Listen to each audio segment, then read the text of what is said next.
There's a moment I want to talk about today. It lasts about 4 seconds. You put your key in the door, and in those 4 seconds, before the door is even open, something in you is already scanning. You're not ungrateful. You're awake. This is the Dignity Room, a place that's always yours. Come in.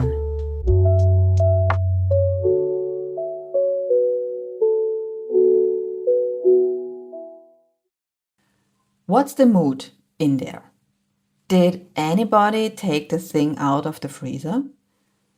Is the kitchen how I left it?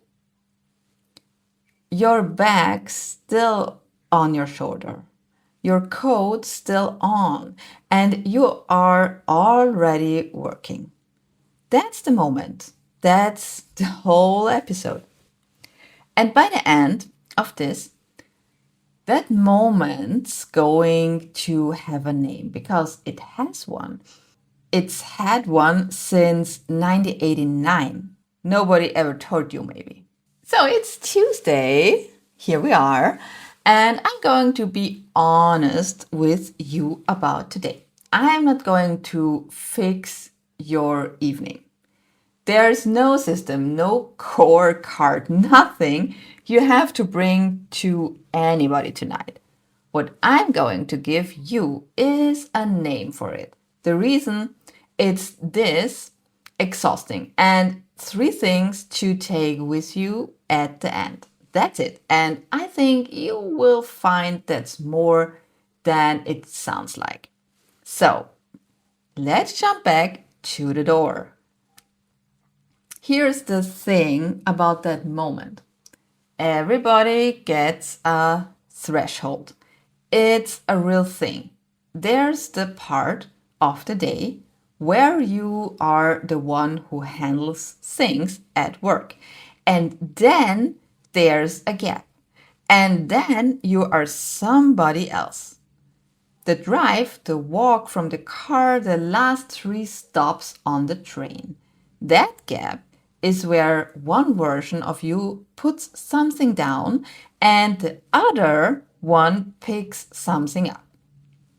You don't get the gap. You get the question, what's for dinner? And listen, the question isn't the problem. Somebody's hungry. That's a real thing and it's not a crime. It's the timing. It arrives before you are through the door. And the honest answer, the one you would never say out loud, is something like, give me 4 minutes and I will be a person again, or something like that. But you don't say that. You say maybe pasta. And the second shift starts. And it's not only the question, it's what you can already see from the hallway. The laundry, the kitchen that's the same as you left it, which means somebody was in there and now it's yours again. The bag by the stairs that's been there 3 days, that everybody walks past and you are the only one whose eyes stop on it. That's not you being fussy. Your eye is trained. Somebody had to train it because the house runs on somebody seeing those things, and it turned out to be you. So here's what actually happens most days, I guess. You never fully arrive home. You come through the door and you go straight into the next shift. And there isn't a single minute anywhere in there where nobody wants anything from you. And then somebody asks why you are so tired lately. And you don't have an answer because you can't point at anything. You just did what you always do. So let's give it the name. In 1989, a sociologist called Ali Hochschild published a book.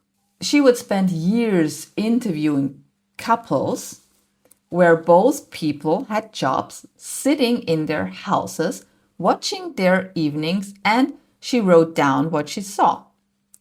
What she saw was that the woman worked one shift at work, came home, and worked another one. She called it the second shift. And she put a number on it. When she added up the paid work and the work at home, the women were doing roughly 15 hours more a week than the men in the same houses. Over a year, that comes out at about an extra month of 24-hour days. An extra month. Not an extra month of working days. No, whole days, okay? 24-hour days, a whole month.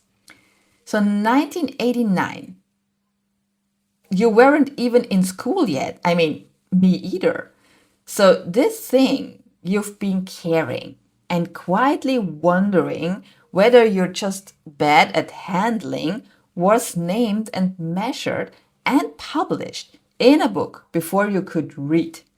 And in all the years since, in your whole life, nobody in your house has ever said the words to you. That's the part that gets me.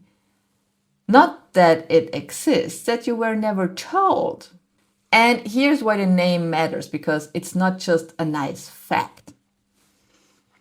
A thing with no name can only be felt, and a feeling can be waved away. Yours by you first thing. So you are tired. So you think, I'm just tired. Maybe I'm run down. Maybe I need more sleep, more magnesium, or more discipline. I'm working a second shift is a different sentence. That one has edges. You can point at it. You can put it on a table between two people. You can't do that with tired. You don't have to say it to anyone this week, okay? I'm not asking you to. Just have it, recognize it. Now, the part I actually find the most interesting, which is why it wears you out the way it does. Because if you look at it on paper, it doesn't add up. Cooking is not that hard. Putting a wash on takes 4 minutes. You've had days at work that were objectively much harder and you came home fine. So why does this flatten you? 2 reasons. And neither of them is about the task. The first one is the threshold, the gap I talked about. When you go straight from one row into the other with nothing in between, the first one doesn't close. It doesn't stop. It just goes quiet and keeps running underneath. So it is not 2 shifts, one after the other. It's 2 shifts on top of each other.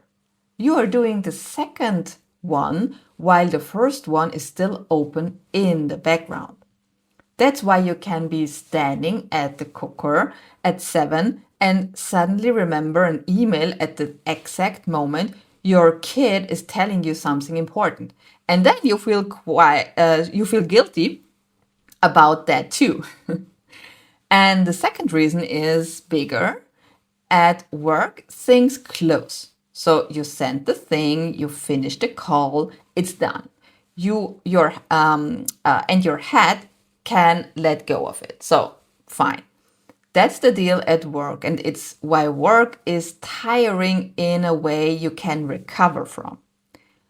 Nothing at home closes. The laundry isn't done, it's between rounds. Dinner isn't finished, it's tonight's. The kitchen is clean for about 40 minutes. I mean, when you are lucky, maybe only in, about 10 minutes or so. You don't complete anything at home. You just briefly get on top of it. And an open thing keeps running in your head all the time. It sits there quietly asking for a small piece of your attention all day long, whether you're on it or not. One of those is nothing, but you are caring about 30 about that. So this is the problem. So you're not tired from what you did today. You are tired from everything that stays open, the open tabs, hundreds of them. And that's also why the sleep doesn't fix it. Sleep is very good at your body. It does nothing for the loops. They are all still there in the morning, waiting, and they start again before your feet are on the floor. So when you sit on the edge of the bed at 9:30 at night and think, what is actually wrong with me? Other women manage this. Nothing is wrong with you. You are running 2 shifts through one body with no gap between them and about 30 things open at once. And you are doing it in a house where nobody has ever seen it happening. Anybody would be tired. Of course, anybody. It's not a discipline problem. It's not a personality thing. It's the shape of the setup, and a setup can be looked at. Okay? So, 3 things to take with you. First, what you are carrying has a name, and it isn't the tasks. It's the second shift. And the reason it costs so much is that nothing in it ever closes. You're not tired from what you did. You are tired from what stayed open. If you only keep one sentence from today, keep that one. You are tired from what stayed open. Second, something to notice this week. And I want to be clear that you are not changing anything and you are not fixing anything. You're just counting, okay? Super easy. Count the seconds from the moment you come through the door to the first time somebody wants something from you. That's it. Just notice the number. You will know it after 2 days, at least. Because right now, this whole thing lives in your feelings, and feelings are easy to talk yourself out of. A number isn't. This is you getting your own evidence in your own house, and nobody has to know you are doing it.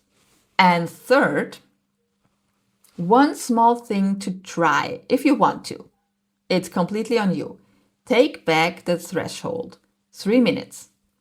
Before you go in the car, on the stairs, standing at the door with your keys in your hand.